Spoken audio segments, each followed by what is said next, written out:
Hey, welcome back to Ghost Tracks Podcast. I'm your host, Tina, and I am here with Hometown Ghost Stories Podcast. I've got Dave, Rob, and Jesse here with me.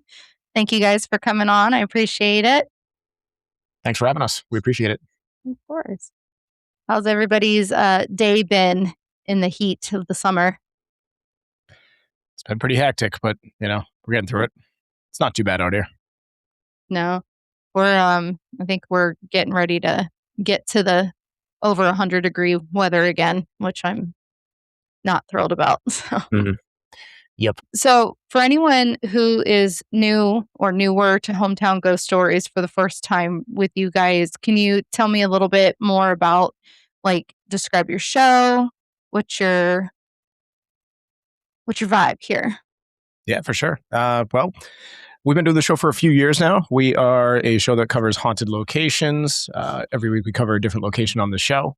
We go through the history of the location and the hauntings that plague that location and the reason for these places and the reason that these places might be haunted. And then we go live and kind of chat about it and kind of figure out what could be real, what might be legend, what might be complete nonsense. And, we just, we've built a pretty good community of people that come in and listen and, we try to have some fun with it. And occasionally we go to these locations. So each week we'll cover a new spot and on special episodes we go there. Sometimes we conduct paranormal investigations and, we make a show out of it. It's been fun.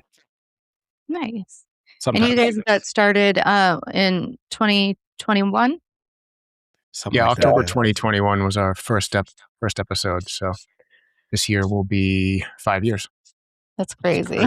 It feels like 1 month and 30 years at the same time. Yeah. Much like a marriage. Basically.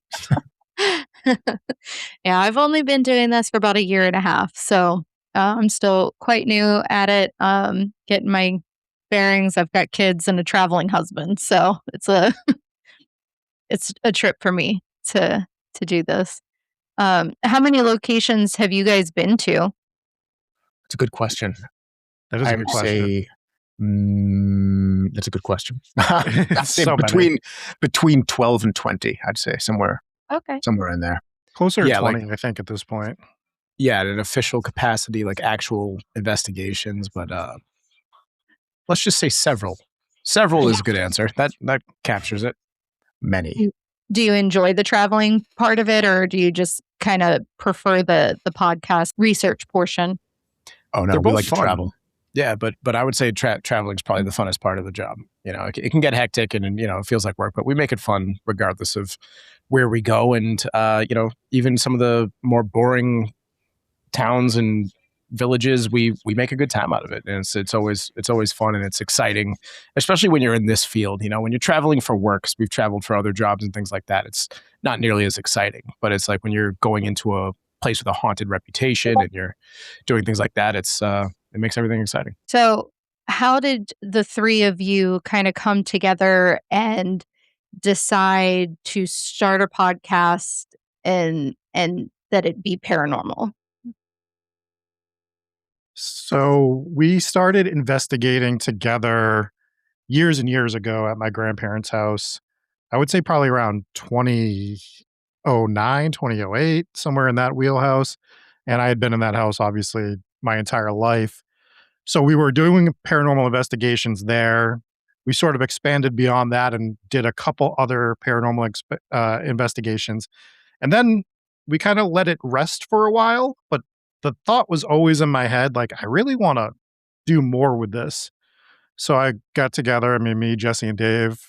Jesse and Dave are brothers, and the three of us have been friends for 20,000 years at this point. So I said, I want to start this paranormal show. My idea is to cover a different haunted town every single week. And from there, the three of us sort of worked through the format for the first couple months we did it. And we just started doing it. And we've done it every Tuesday night since we started. So that's kind of the basic answer to how we started doing it. And it's expanded way beyond what we ever thought it would. And we're so grateful for it. Okay. Well, I have to say you guys look unusually well preserved for being friends for 20,000 years. It's not Thank you. bad. Yeah. We are also cursed objects. So Hey, I love that. I love a good cursed object. So I assume you guys kind of grew up in like the same area or town there on the East Coast. Yeah, Rob's right. Rob's right in the Bridgewater Triangle, which is nice. So that was kind of the haunted house that we started off investigating, and then Rob came up with the idea for the podcast, and I was like, I'm on board. We've done some podcasts before, and we kind of just combined powers. Dave's very good with the research into the demonic and research in general, and then Rob had the ghost stories and the whole idea for the podcast. I was doing the music for it and some of the graphic design and stuff, and we're like, you know what? I think all of this can come together. So we divided up the work nice and evenly, and each one of us takes an episode each week and does the video production and things like that. And it kind of all came together. And then people actually liked it, and we're like, whoa, what? So then we're like, maybe we will take this seriously and continue to do it. So, it was Rob's idea, and he kind of just threw it out there. He's like, let's give this a shot. And then people started tuning in, and then some things fell into place along the way, and worked with some people that helped blow up the podcast a little bit, and the rest is history. Oh, I love that. One of my investigators that I work with, he when he saw you guys comment on the post that I had made, he had messaged me immediately. He's like, "Do you even know who they are?" And I was like, "I've heard of them, but no, like I don't like all the time." And he was like, "Oh my God." And he was fangirling so bad in the chat. And I said, "Well, I'll tell him you said hey." And he sent me a gif of like somebody fainting. what's his name? His name is Doug. Hello, Doug. He's probably like going to expire. You guys will be, investigating him next. Oh, no. That's why we're on your show, to create new content for us as well. Yeah, So. Right, make some new ghosts in the process. This is my plan all along. Job security. Right. Have you guys had one particular haunting or location or place that you would like to go back to, like again and again? I would say for me, there's a few locations that we investigated that we were like, oh, we definitely need to come back. Not necessarily because it was particularly better than any other location, but more so because there was just so much there to get to, and we felt like one night wasn't enough to really conquer everything. One of those locations would probably be the Licking County Jail in Ohio. So we went out there and we investigated, but I mean, there's several floors, so many different cells that were like, and then there's a whole other annex, like this whole other side where the staff was living and things like that we investigated lightly, but we're like, we could do a whole week here because there's so much to a jail where you can investigate so many different spots. So, I mean, any of them, I don't think there's a location that I would be like, I don't think we need to go back to that one. But for the most part, there's several that I would say we had some unfinished business that we would like to fulfill. For me, I want to go back to the Hinsdale house for sure. That was one of the few locations. Well, I guess I can't say that now with some of the places we've gone to. But as soon as you get on the property there, you just feel this energy. And I need to go back and investigate that place one more time. It was very scary. We got some crazy responses there. But I mean, the Hinsdale house, it is just what you picture for a haunted house, like when you look at it. So I definitely want to go back there and investigate there again. What about you, Dave? Favorite location that we've been to? I would have to say, I think we got the most activity ever at the Sally house. I don't know if I want to go back to that one, but we probably should based on all of the evidence that we got from that location. It was a pretty wild experience there. Yeah, that was awesome. So, and honestly, the Sally house and the Hinsdale house are two incredibly small locations. So that's for different reasons. That's like, I mean, the Hinsdale house, you have the woods that's attached to it, but the Sally house is so small. So we were able to hit it. We weren't able to go into the basement, which is another haunted location in the house. They had it off limits at the time. But I would go back there just for the sheer amount of activity that we got for sure. Are you sure that there's woods at the Hinsdale house, Jesse? I think you got 4 feet into them when we were there. Huh. That's funny that you mentioned that because you didn't go in there. I was the only brave one. In there. You weren't there yet. Pictures it didn't happen, Rob. Yeah. I have a video. I braved the wilderness all by myself. It was daytime. You went in the woods before it was spooky. Oh, no. I bet you wore the rubber. I bet you wore the rubber boots too, didn't you? You coward. No, I wouldn't wear the rubber boots. I'm not Yeah, a neither would believer. I. We're actually about to go to Waverly, Ooh, here in a Nice. few days there in Kentucky, and, it's my first time going, so I'm not really sure, um, what to expect. Obviously, I've seen the building, I have heard all about the hauntings, I have for years, um, but going there and seeing it in person for myself, is gonna be a whole 'nother experience, and then just I know that one night's not gonna be enough because it's, no. I think, 180,000 square feet, Yeah, the Yeah. um, place is massive. So for that's the one of those building. locations, where it's like you could probably go back to it all the time and get something new each time, or find which spots are inactive at that time. But yeah, we covered Waverly. We haven't gone there, but we covered Mhm. it a while back, and that's been on the list of places that we would definitely love to go. That and the Trans Allegheny Lunatic Asylum. Those are like the two big ones that I really want to go to. We have been to Penhurst a couple times, but haven't done an official investigation there. We've gone there for a couple like conferences, and that's like another one. It's like a campus, but it's one of those where it's like kind of want to go there soon because they're knocking a lot of it down because a lot of it's in really rough shape. So it's like if I don't know, there's so many of those where it's like, Yeah. please leave the building alone Right. until we Me too. investigate. Yeah, Penhurst, there's a lot going on around, Penhurst right now, in terms of keeping it standing or knocking it down, and then there was the data center worry, just all of the above.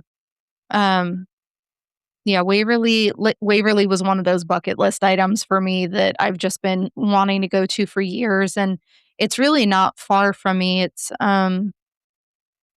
maybe an hour and a half at Oh, that's not most, bad. not even 2 hours at the very most. So it is close, I just haven't had the opportunity, and I said, "If I don't get there this year, I'm gonna be really upset, so we have to go." Yeah, Yeah. and Either I guess on another your one. Well, sorry, go ahead, Dev. I was going to say either on your way in or way out, you'll have to take a drive down Sleepy Hollow Road, very haunted road right outside of Louisville. Like, if you see me look to my side like this, it's because 'cause I'm taking notes. Yeah, we just Yeah, covered we that just covered street. that recently. Yeah, Yeah, it's pretty cool. for sure. And then I guess while we're on the topic of places that we would go back to, I would say it's very controversial right now, but hopefully everything settles itself. Is the Conjuring House? So we went to the Conjuring House as one of our first investigations in our early episodes, and it just wasn't run the way that we would like it to be run at the time. And then they dealt with the whole drama with the owner for a while. I mean, that's a whole set of circumstances we don't have to get into. But it looks like Yeah. it's on the path of changing hands, hopefully into some people that can handle it the right way, because that's a property that's like, please don't let this place go to waste. Right, It's and that obviously, that's one place that I think any paranormal, investigator or person that researches the paranormal, not necessarily goes to investigate or, separately. But that's one place I think that most people really, really do want to go to. And we did look into it when current owner took over, and we were just blown away by not just like the cost of it, but all the little rules and Oh Yeah. stipulations, yeah, it's crazy. That's why we haven't everything. been back, because we're just like, okay, hang on a second. Yeah. This doesn't seem right. Even when we went, and it was fine, but it was with a big group, and it's like it's Mhm. such a small house, and Yeah. the walls are so thin that it's like you really want to be able to book it out and just have it to yourself. I think that's the ideal situation. Maybe for other people, that's what they want to do. People that are new at investigating, Mhm. people that are scared, they want to go in with a group because safety in numbers and things like that, especially with a place that has any kind of demonic history. But Yeah. for us, it's like, please just leave us alone and let us investigate and film. Yeah. So, but yeah, hopefully Waverly it is works out. because of how Waverly does their scheduling for their private tours that opens up in January, and then once they're sold out, and they don't have very many, so obviously we missed the private investigation, by a long shot. But Yeah, getting it booked in January, um, we just weren't prepared for that, at the beginning of the year, it's so tricky with yeah, a place that size too. Like if you say like, I yeah, need a private investigation, I want the building to myself. They're like, well, then you'd have to pay the cost of what it would have been when we brought in a big group. But Right. luckily, I mean, even if you're going with a big group of people, that's such a big location that, you could find your own secluded spot and probably not have to worry about noise pollution or people interrupting your investigation. Yeah, it is a public investigation. That's the only like downside that we're kind of it's the only public investigation that we've done or that Yeah. I have done myself specifically. The other group members might have done like one or two. It's other locations, but Yeah. um, You'll make it work. It's better than no investigation, you know? right. No, we're looking forward to it. But we obviously take it seriously, and I'm just like, please let the other people that are there kind of even half take it seriously, and if they don't, like, stay on their side of the building and leave us Yeah, be. exactly. So, Yeah. Generally, like with those big group investigations, and like Jesse said, that place is huge. mhm, The places will let you, like, if you are experienced and you have your own stuff and you want to go do stuff on your own, they'll let you go do that. And we kind of host a couple public investigations a year, and that's sort of the way that we conduct our group investigations. Like this year, we have an event on Block Island in Rhode Island, and we'll be doing investigations 2 nights for that, and we only have a few spots left on that, which is really cool. But um, when we have people in there, right away in the beginning, we tell them, "Hey, we're here as much as you need us or don't need us. If you want to go into a room on your own and investigate that room, that's all you. If you've never really done this before and you need assistance, that's we can help you with that. We can help you conduct an investigation, but we don't want to intrude on what you do." So that's kind of the way that we like to host it, and I hopefully when you go there, that's what you'll get as well. right. Yeah. Well, fingers crossed, we'll find out in about a week. So, I'll either leave really happy or kinda pissy about it. I don't really know. Right. Um, how many, investigations have you guys hosted? Probably about 4 or 5 now. Okay. Yeah, I think so. Yeah, we did the Block Island ones, did the Winslow House. Yeah. Normally when we do investigations, we're like, we do it ourselves, but Mhm. more and more people are showing interest in joining for investigations. And you got to keep it limited because you can't go in there with a Right. massive group and that's not good for anybody, but it's fun and people seem to have a great time. So That's hopefully awesome. more in the future. Yeah, I guess you guys are just the first, like, creators that I have, been in contact with that have hosted their own, so that's really unique, that's really cool. Kinda jealous that Yeah, that no, it's great. And one honestly, it's like when we first started doing this, we're like, all right, we'll do this and hopefully people show up. And then it was like, we have, like some phenomenal fans. We have people fly in from all over the place. So it was like, from like Alaska and things. We're like, oh my gosh, they're actually showing up. That's crazy. So that's pretty Proud. awesome. Oh, really? Yeah. So so we're overwhelmed with joy about the support that we have and the fact that people would travel to come investigate with us. That's pretty cool. So Right. So, it's safe to say that, like, when you guys started this, that you didn't expect to have the reach that you seem to have at this point, that's it's kinda mind-blowing. no, Yeah, we're totally. super humbled by it for sure. Yeah. So I mean, like I said, like there was things that happened that helped. We linked up with Chris Jericho pretty early on, and he brought us on his show. He was great, and that got us out to his fans and things like that. So that, and we put in the hard work and we just stayed consistent, and Yeah. yeah, we never thought it was going to blow up as much as it did. So very grateful for it. Well, I mean, you guys put in the work and you guys have done it, and you've got to pat yourselves on the back too, because it is hard. I don't, I let my life get in the way a lot for doing my stuff, and it's and then I'm kicking myself later. I'm like, dang it. Some things are more um, important, but yeah. you find a way to make it work and find the time. Yeah, I unintentionally took, I think about a 6-week hiatus as my son was graduating high school, and then we had grad trips, and then we had, just other stuff, and then by the end of it, I was like, "Oh my god, it's already been, like, over a month, shit." Yeah, that's That tough, but I don't think you're going to look back at that later in life and be like, you know what? I should have skipped the graduation and all this stuff and done No, 6 weeks no, of podcasting. Like, not at it's all. I okay. You'll just recover.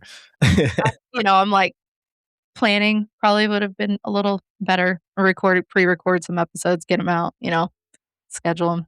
You learn as you go, though, and the benefit that we have is there's 3 of us, constantly working on episodes. And then I'm sure Jesse and Dave hate me because I'm usually yelling at them in the background that we have this to do and that to do and everything. I do hate it, but if you didn't do it, then we wouldn't get anything done. So it's one of the important roles that Rob has is annoying the hell out of us with productivity. Rob is mom. Rob is mom. I was going to say wife. Do you guys all seem to hold the same belief systems as far as the paranormal go, or are there more skeptical views between the three of you, or kind of what's your dynamic with that? We have extremely differing views on pretty much everything. Yeah. So we've kind of, our views have kind of centralized a little bit, but I started off as the skeptic, and I'm less skeptical now that I've seen some wild shit happen. I'm sorry, I don't know if I can curse on your podcast, but I cuss all the time. Okay, cool. But yeah, so we kind of like our belief system regarding the paranormal has, I think, centralized a little bit. I think it's ever evolving too.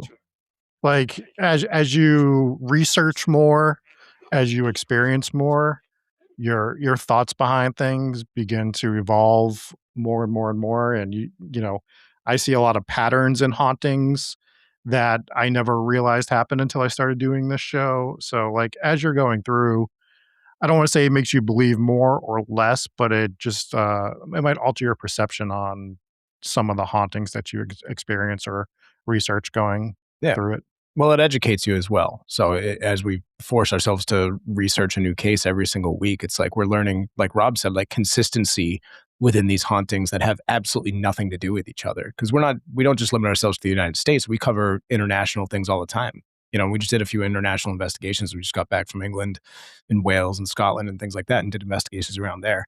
And when you see consistency... I saw that you guys were overseas. That's pretty cool. So yeah, we're about to, next month, actually, we're going overseas again. We're going out to Greece. So like we're but when you see consistencies in haunts over time, hundreds of years apart from each other, thousands of years apart, and when you're doing the research, and you're looking into something that happened in Japan, and it's similar to a haunt that happened here. It's like, all right, well, they didn't learn from them. There's just this consistency over time. So yeah, we're learning as we go. And it's like, when you see these patterns, it definitely opens your eyes a little bit where you're like, well, maybe this is more of a possibility that it is real. And it's not just two people making up the same story 100 years and 1,000 miles apart from each other, Right. Yeah. And I've got to say, the investigative group that I work with, they're more science based. So we do a lot of like the debunking. Like if we see something or hear something or experience something, we're actively trying to debunk as we're still investigating. And you have to. Right. And I have always believed in the paranormal. I've had experiences since I was in grade school. I was just a spooky kid, always have been. And then but I still have a lot of skepticism, especially with YouTube and, TV stars. Everybody's just trying to be that. And so it's hard to look at the paranormal community and see things that are posted up. And I kind of, unfortunately, take a lot of it with a grain of salt unless I'm seeing it or experiencing it with my own eyes. As you should. And for us, we're doing the same thing. Like if you watch some of our investigations, you'll hear us call out, "That's me," if something goes off, because we know we're the ones setting it off. We also have 3 or 4 investigations that we went and did, and we didn't even post because nothing happened. And you can't post an investigation that nothing happened. We just let our viewers know, hey, we went to this location, we got nothing. We're not going to post a 45-minute video of nothing because you'll be a bit bored. So deserve better. Yeah. Yeah. Right. But, it also, we don't take that as, oh, this place isn't haunted. We're not going to spend one night at a place and be like, well, we went there and investigated and it's not haunted because we didn't experience a haunting. We fully understand that there are locations that have off nights. Maybe it's you. Maybe you're investigating the wrong way. Maybe you're using equipment that the spirits that are in this house don't react to. All these are possibilities that we take into account. We do the same thing where it's like, we think, okay, something scientific first. Let's rule out every possibility of something. Maybe it's, one piece of equipment interacting with another piece of equipment. Maybe someone forgot to put their phone on airplane mode or left their phone in their pocket or something. And so you look into all these different scientific possibilities for something going on inside of a house. And when we can't figure it out, that's when we say, okay, maybe that's possibly a spirit or a ghost, or at least just something that we can't explain. And then we just leave it up to the viewers to decide, what do you think? So I think that's probably the best way to go about it. And it sounds like you do the same thing. Yeah, and we've definitely because I'm more obviously a podcast, I release we'll do like a pre-investigation episode, which we'll have for Waverly coming out this week, where it's a lot of the history and then the hauntings about it. And then after our investigation, we try to come back together and do a post-investigation episode and kind of discuss what we experienced, if anything. And there have been a few times, obviously, where there's been absolutely nothing happen. But I think that that very first time that happened, it really gave us a good chance to have that discussion on the podcast and really discuss that, like, having those one night investigations doesn't really afford entities or whatever the opportunity to um interact with us, and it could be any number of reasons why. Sure. Like you said, could be the wrong equipment, just the wrong night. Energy plays a big part in it. They get tired too, I'm sure. I think a lot of people, especially people on the outside that have never done this before, they the first time they go to this place, they expect it to be almost like a Halloween haunt, where like, oh, go Right. into the haunted house and the ghosts are going to jump out at you and scare you. Like, no, that's not really the case. I mean, look at people who live in haunted houses. They live Mhm. there sometimes for years with nothing happening. So it's like, you go in there one night, you're like, well, it's not haunted. Well, it's like, well, I lived there for 5 years before things started going wrong. So Right. yeah, it's not really a way to debunk something.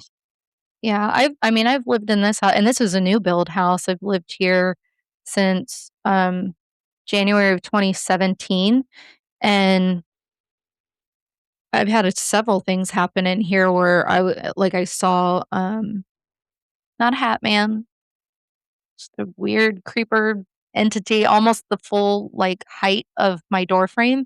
It Mm. was in my bathroom door frame one night. I had rolled over, and I couldn't sleep, and I rolled over towards the bathroom and saw it there, and I said, "Oh, absolutely not," and I rolled back over, and I told it to just get out. I was like, "Get out." And it did, and I've had, some whispering and things move. I've had televisions turn on for no darn reason and turn them off. 2 minutes later, it's right back on.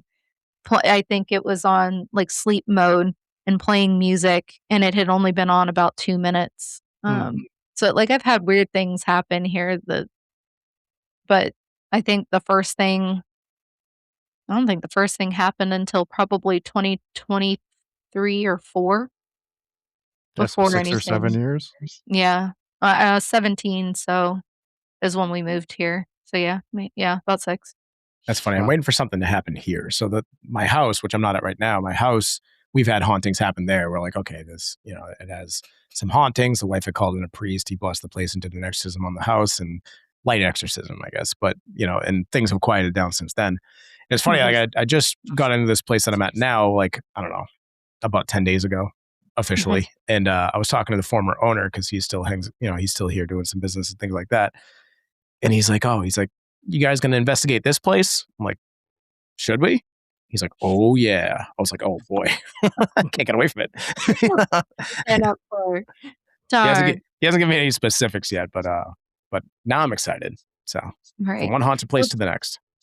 And do you think, because this is obviously something that I consider the first time anything happened here in my house, this was before I started doing investigations officially and stuff like that, but I've had a lot of traumatic events in my life. So, do you think that those events kind of also trigger paranormal activity in places or attached to people themselves?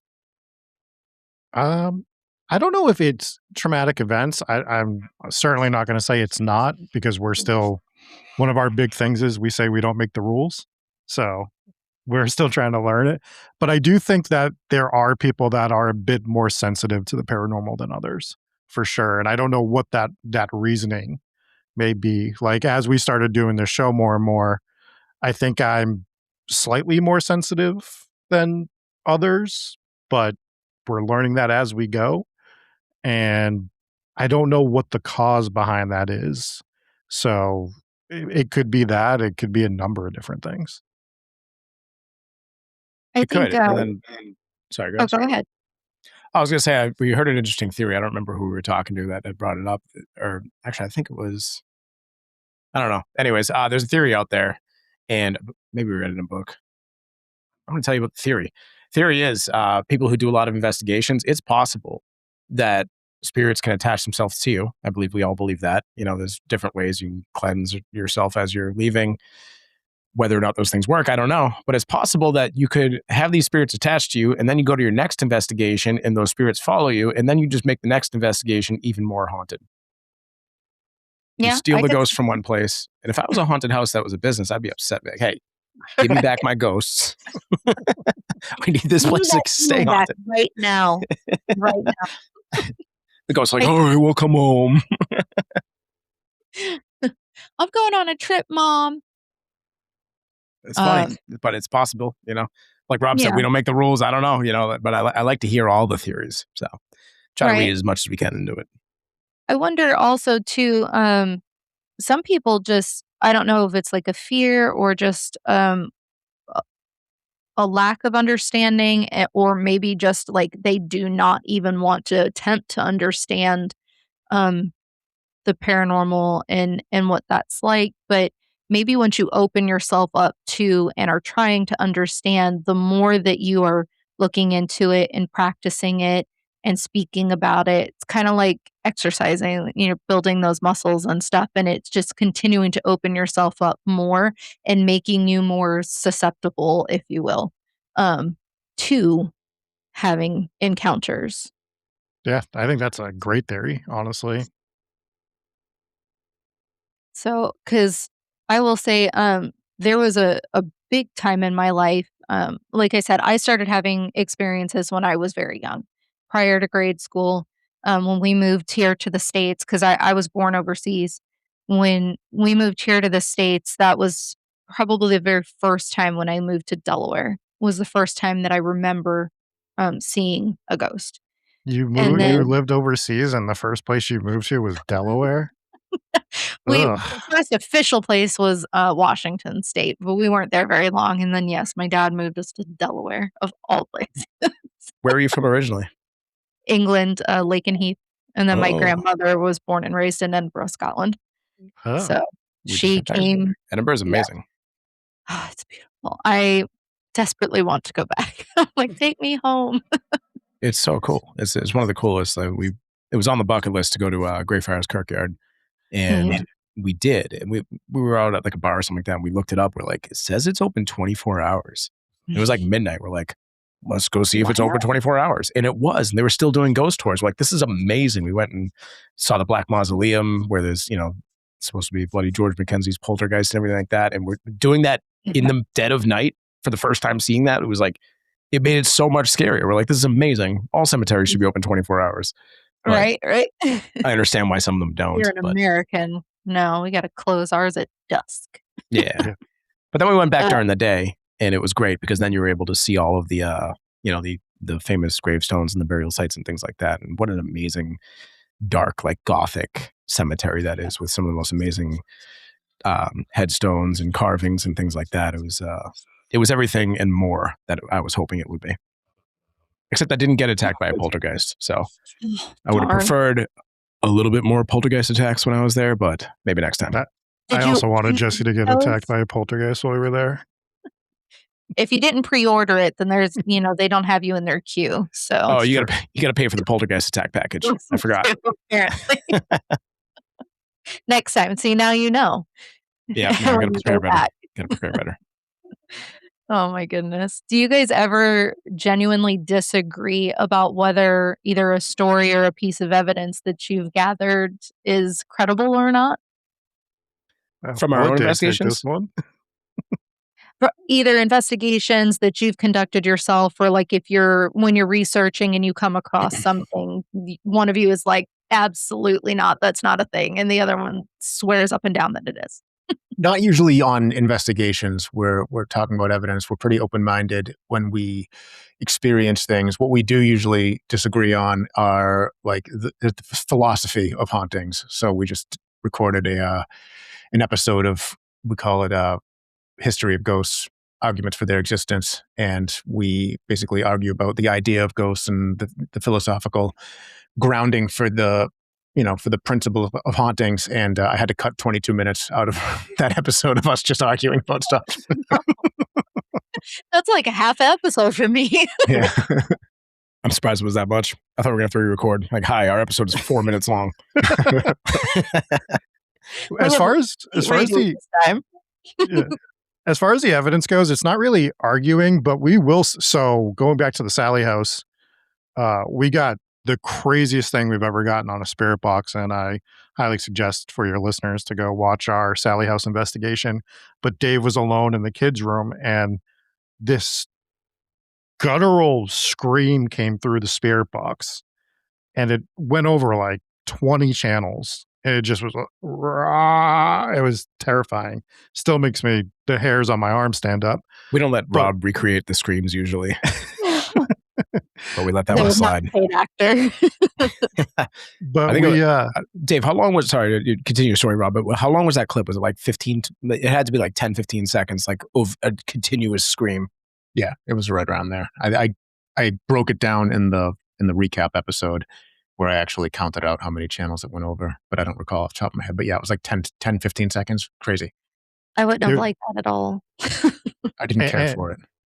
For that one, we went through for, I think, 3 or 4 days, just each of us isolating that clip, listening to it, and trying to debunk it in any way that we could. I think that's the clip that we've spent the most time on. 100%.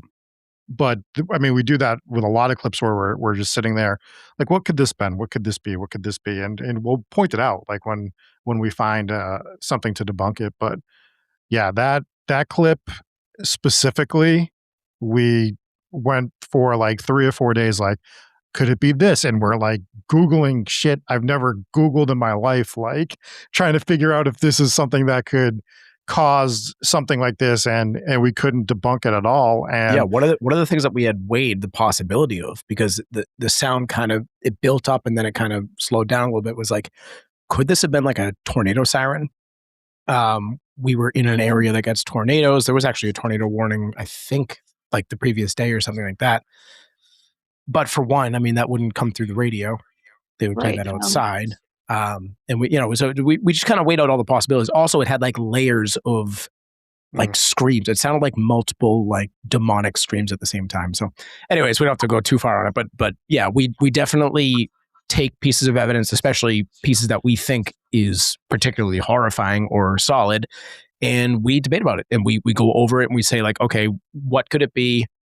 Is it this? Is it this? Do we think this could be paranormal? And usually we're pretty good at coming to a consensus on it. I don't think we've really disagreed about too much in terms of evidence, at least in our own investigations. Okay. There was something else in that investigation, and I'll let Dave tell the story, but we didn't even catch it when we were reviewing the evidence. After we aired our episode, our listeners caught it, and another one we tried to debunk. Yeah, this was weird because we combed over it. And I think maybe we spent so much time focusing on that scream that we missed this. But there was one point in the investigation, Jesse was sitting on the bed, and the bed had a whole bunch of toys on it. And then somebody commented on our live that said, "Oh, one of the dolls just moved on the bed." And I didn't think anything of it because Jesse was sitting on the bed. So if something's going to move while he's sitting on the bed, isn't that crazy? But when we went back and reviewed the footage, Jesse was sitting on the bed. He said something, and then one of the dolls that was laying down sat up. And there was I was like, oh, that's not a natural movement. That's not just the bed moving. It sat up, and it's crazy. We went and highlighted it and circled it, and it's on the recap video for the Sally house, but it's absolutely bonkers. That's insane. It's crazy too, because it was like, we reviewed the footage. There's 3 of us with eyeballs on this for countless hours to chop up an episode, and all of us missed it. It was a viewer in our chat named like Banana Ketchup or something that caught it. Shout out to Banana. The real MVP for that episode. Yeah, that's crazy. We've had we've been to a handful of places at this point. I love investigating. I would love to do it a lot more than we do. But we've had I think I've been to about 7 places since I started the podcast at this point. So not too shabby for starting January of last year. Sure. No, Um, that's good. It's a lot of but work, a lot of planning. yeah, it is, and a lot of money. So That too. Yep. but I mean, much like you guys in there in Massachusetts, Indiana is full of haunted locations to choose from, and then So many. Ohio, Illinois, Kentucky, I mean, this whole area is really, really rich Yeah, with haunted Massachusetts is full of haunted places, and our dumbasses keep traveling outside of Massachusetts. Like, there's so much here that we haven't even hit yet. Right, right. Have you guys ever gone to, Lizzie Borden House or any of those big name ones over there? Yeah, we've gone to the Lizzie Borden house several times. We actually filmed an episode of Talk is Jericho there, so you can go watch us sit down with him and do the interview there. We haven't actually investigated it because Okay. it's a cool location, but it's one of those locations that just would cost too much to Yeah. have the place to ourselves for the night. So we haven't been able to do that. But we've gone to the SK Pierce Mansion here in Okay. Massachusetts, and that place is really cool. Some place that I mean, I'd like to go back to all the places we've gone to, but that is a place that I would not hate going back to either. Yeah, no, it was for sale, and there are new owners, and they seem really cool. So I would like to get back to the SK Pierce Mansion and meet those new owners and do another investigation there. Yeah, that's one of those bigger ones where you could go with a little bit of a bigger group. Actually, that's one of those locations that we were talking about earlier that we'd like to go back to because there's so many rooms that we didn't even get to hit. It's a big one. Yeah. We have, a location here in Rockville, Indiana. Well, we have 2. Indiana State Sanatorium is very, very popular. Yep. It's obviously very, very large, location, so we can, divide ourselves up. There's plenty of other buildings, on the property that we can go to and investigate. And we're much like you. There's not one place that we have been like, "Nah, we don't need to go back there." We're always like, "We'd totally go back there to every single one of them." Right. But Billy Creek Village is, probably the first place that we had or that I went to that we had, like, just an immense amount of intelligent responses, Mm. and it was consistent for well over an hour. And I have some clips on, like, TikTok and on my YouTube for that, and it just I wanna get back there, like, really, really bad. Hopefully, this year we can try and do that, maybe further into the fall time. But it's a really cool location because it's all separate buildings that were taken from around Indiana and Mm. then surrounding states buildings that were back in 1800s, early 1900s, and they were all moved to this plot of land Oh, cool. and opened up, What was so that called? I feel like we might have talked about this before. What was We that place talked called? about the Florida one. Ah, yeah, this one's Billy Creek Village. So it's like a living history museum that they do, and they'll like, sometimes they dress up and put on, like, era days, history days. It's part of the, Park County Covered Bridge Festival, which is Mhm. a huge festival. It's more than a week in October, and so they are part of that, and they usually have their people there that are all dressed up and stuff, but it is open overnight. You can rent the whole village for, overnight investigations, and it's really, really neat. And it is we got some really good stuff that night, so that's I'm that's definitely one we wanna go back to. I've come across quite a few Indiana places, like, when I'm looking for places that we can travel to investigate. I'm like, "Oh, what's the name of this place? Where is this place?" And it's like, "Indiana." I'm like, "That's crazy how many places that I'm finding in Indiana." So we'll We probably really make our way out there soon. yeah, it would I think it would be worth the trip. We've been to Hannah House. Hannah House is actually, not even 20 minutes from my house. Oh, really? And I go there. I know one of the actually, funny story. The girl that is in charge of their Paranormal Days event, she, handles all the vendors and stuff and um, schedules all of that, gets it all sorted. She and I went to high school in Connecticut, and I had no idea. We had the same group of friends, and I didn't know that until after I'd already moved here, and I'd known her for like 6 years. Oh, wow.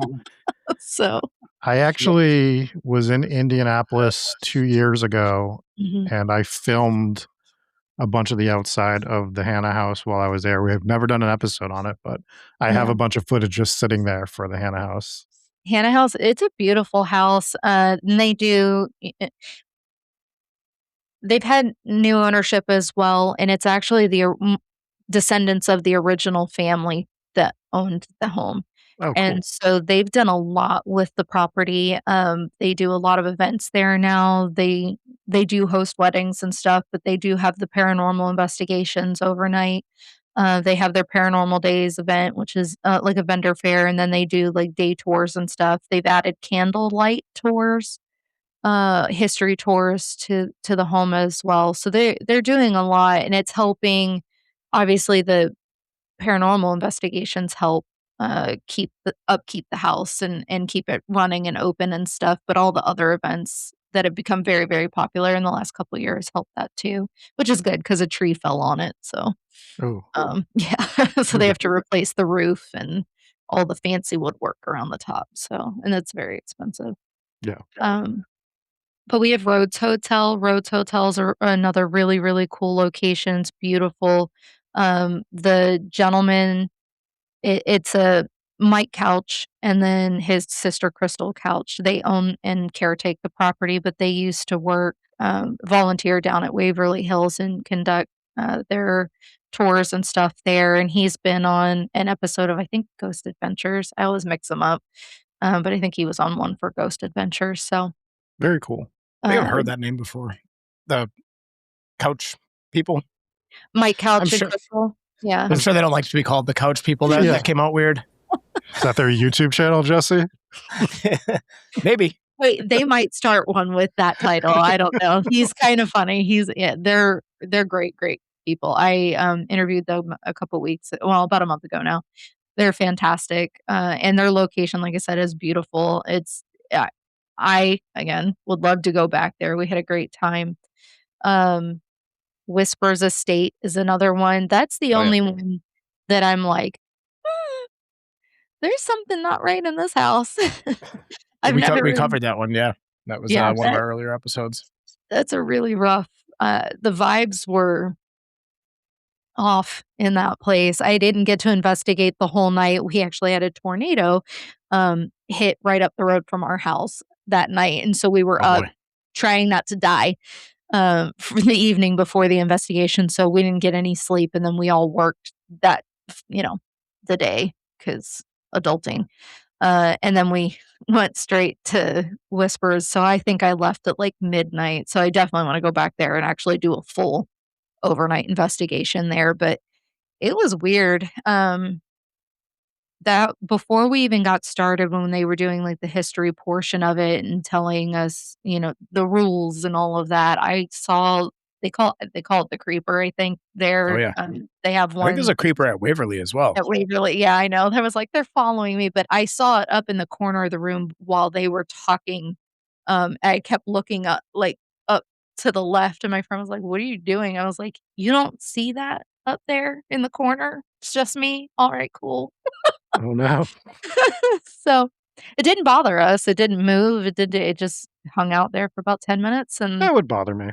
then she talked about it, and it was like, "Cool, thanks, I'm gonna go now." I'd be So bothered. Okay, well, I was a little, I was like, "Oh," 'cause I'd never had that experience. Ghosts? Sure. Um, Creepy, tall, slender man looking dude in my room? Yeah. But not something sticking to the corner of the ceiling staring down at us all. That was something completely different that I've never had happen, so Right. Creepers do be creeping. they really do. They do be. I don't know, I think I'd prefer those creepers to, like, human creepers, to be real. Yes. We've come across enough of those during this line of work as well. So Yeah. Yeah, I think we all have. Mm,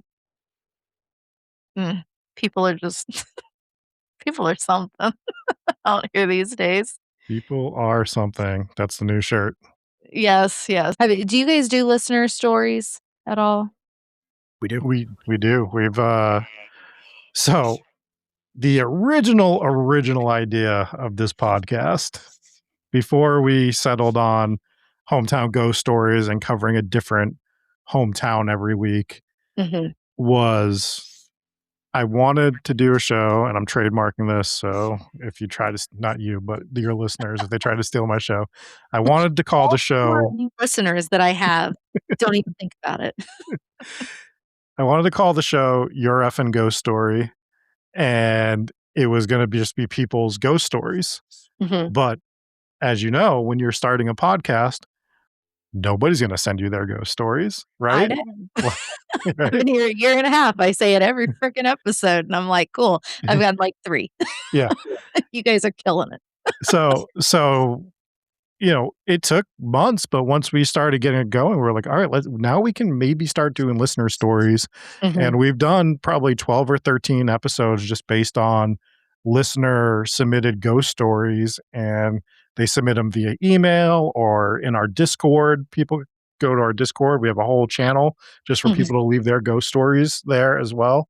And we've gotten some really touching ones, but we've also gotten some really scary ass ones as well. So it runs the gamut, but it's really cool to hear our listeners' particular ghost stories, and it really fits into the theme because when they send them in, we're like, if you don't mind, can you tell us the town that this happened in so that we can include that? So Mhm. you're hearing Right, still a ghost story from maybe your town.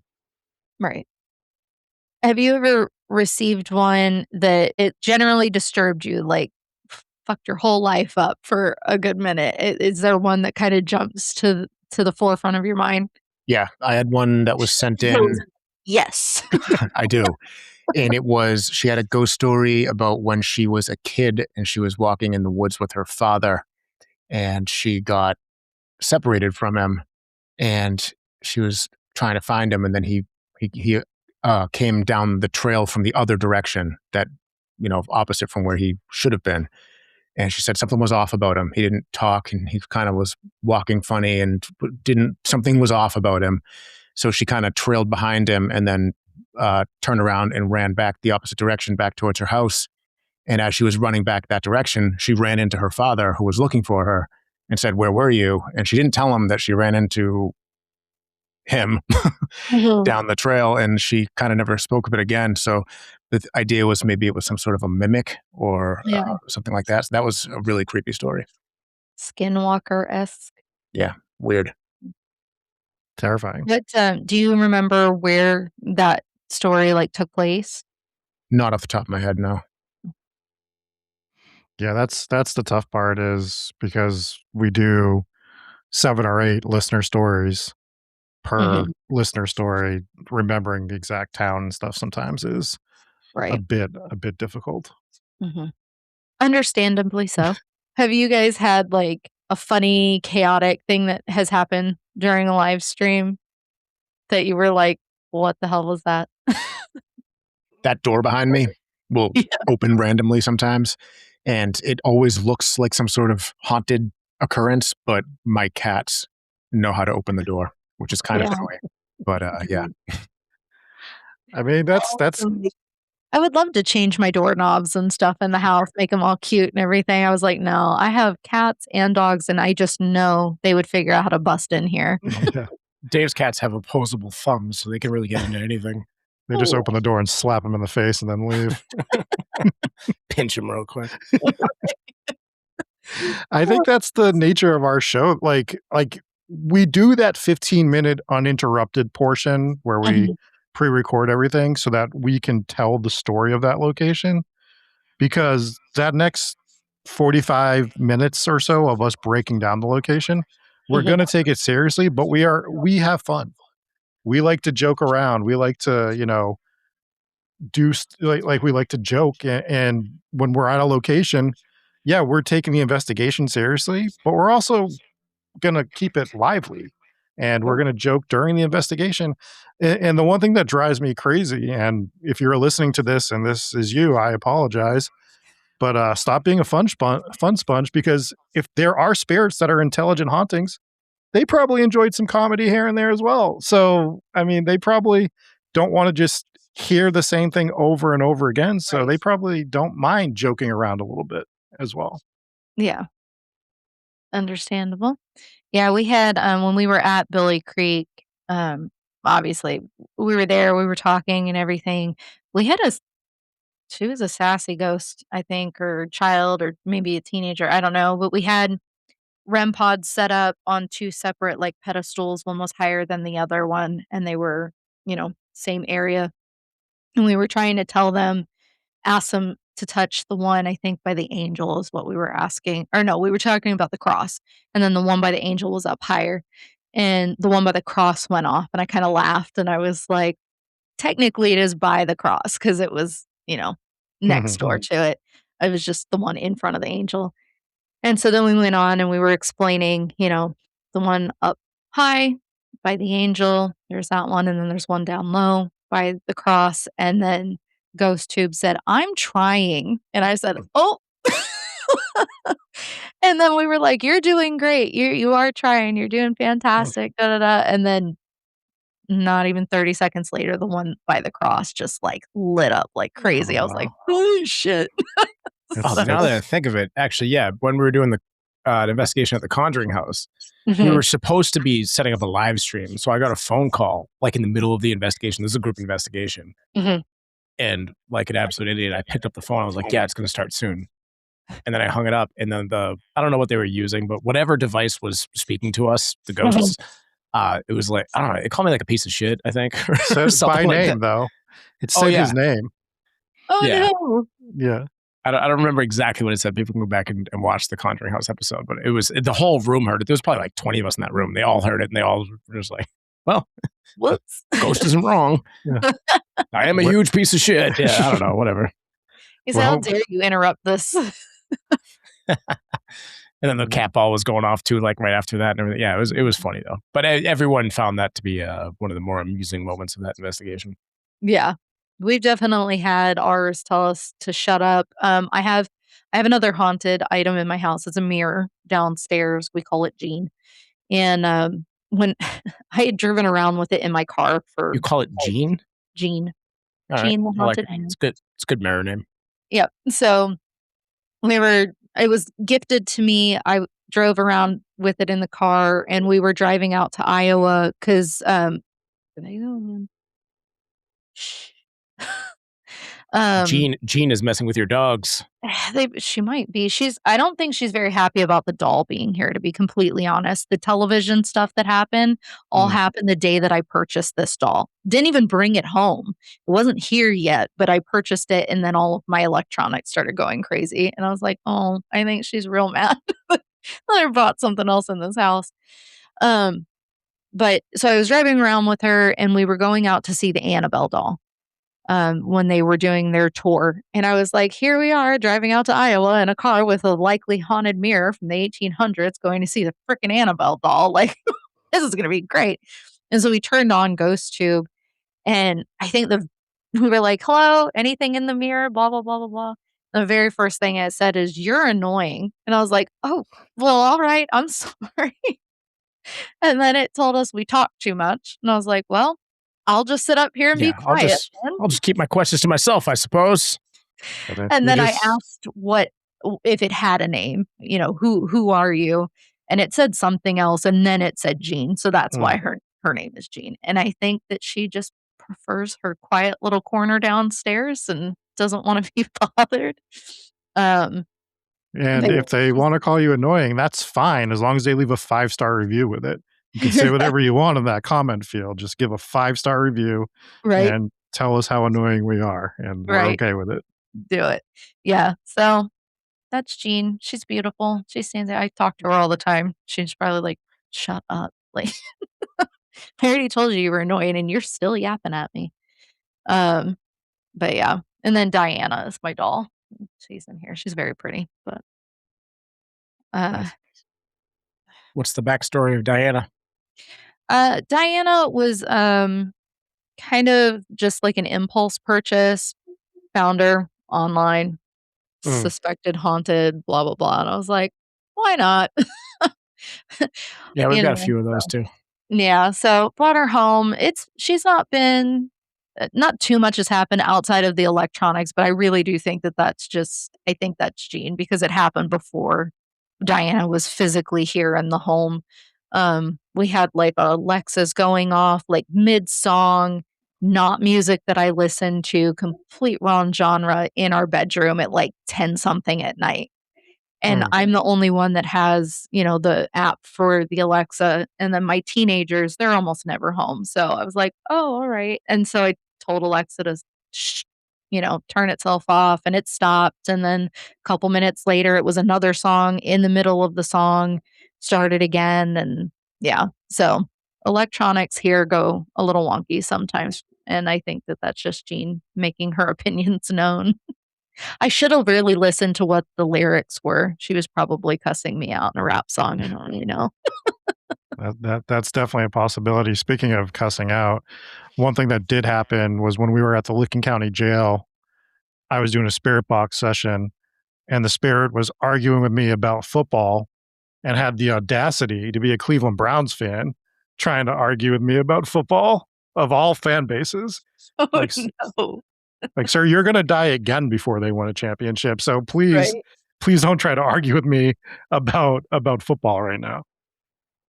I wouldn't dare argue with anybody about football because I don't know shit all about it.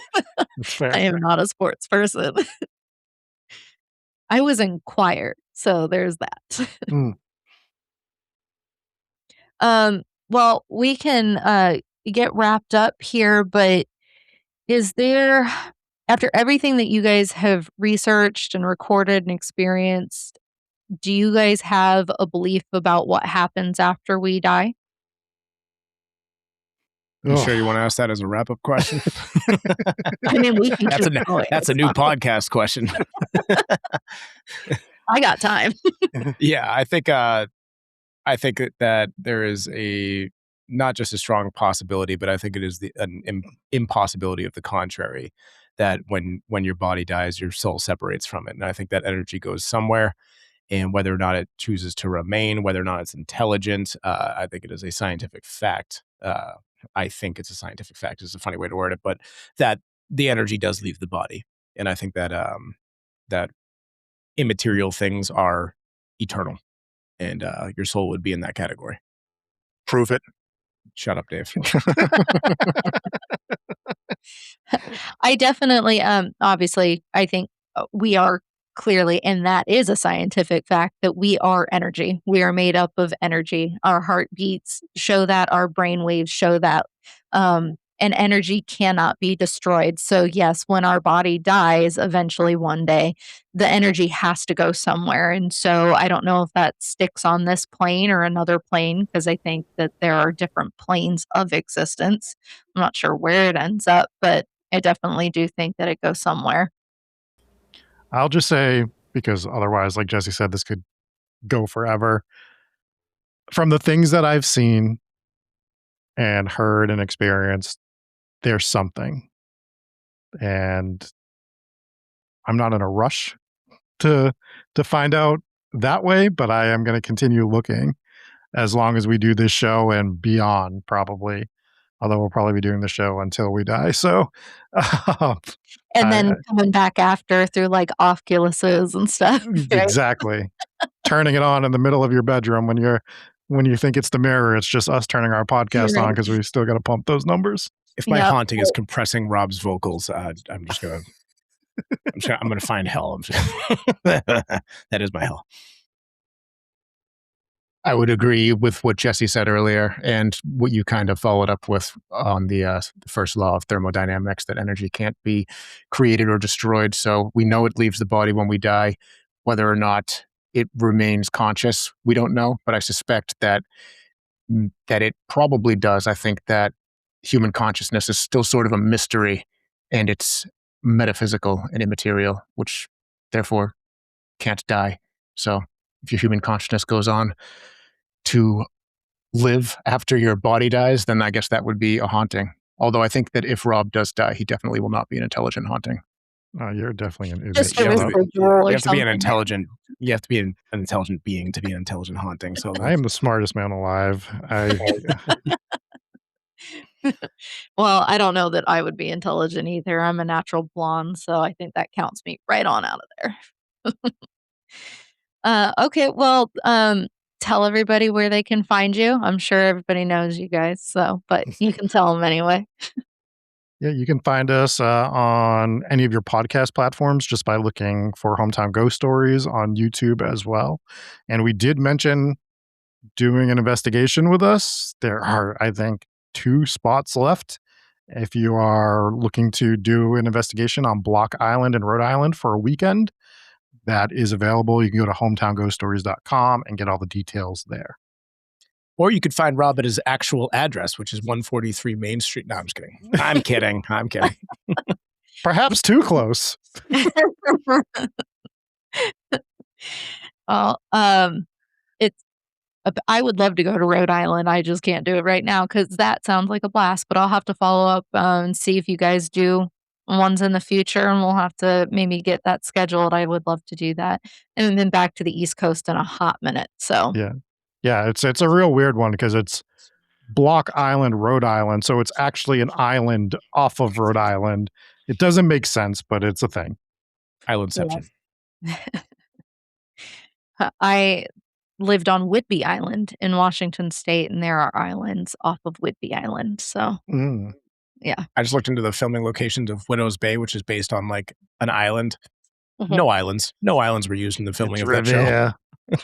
No, it wasn't even Revere. It was like Gloucester and a couple of places, but that's It relevant. was also Revere. I looked it all up myself, Jesse. I'll Fine. fight you. This has been fun. Thanks so much for having us on. Yes, thank you guys so much for coming. I really, really do appreciate it. It's been great chatting with you guys. And then for everyone here, you guys know where to find me, ghosttrackspodcast.com. If you would like to write to me, it is ghosttrackspodcast@gmail.com. And we will see you in the future, maybe, hopefully. I don't know. We're all trying to become ghosts, I guess, today. I said, hey, listeners, step it up. Send her in some ghost stories. She wants to hear them. You all have them. Come on. I'm nosy. I have FOMO. I need to know all about your stuff. All right. Well, thank you guys so much. Thanks You again. as well. Bye, everyone. Bye.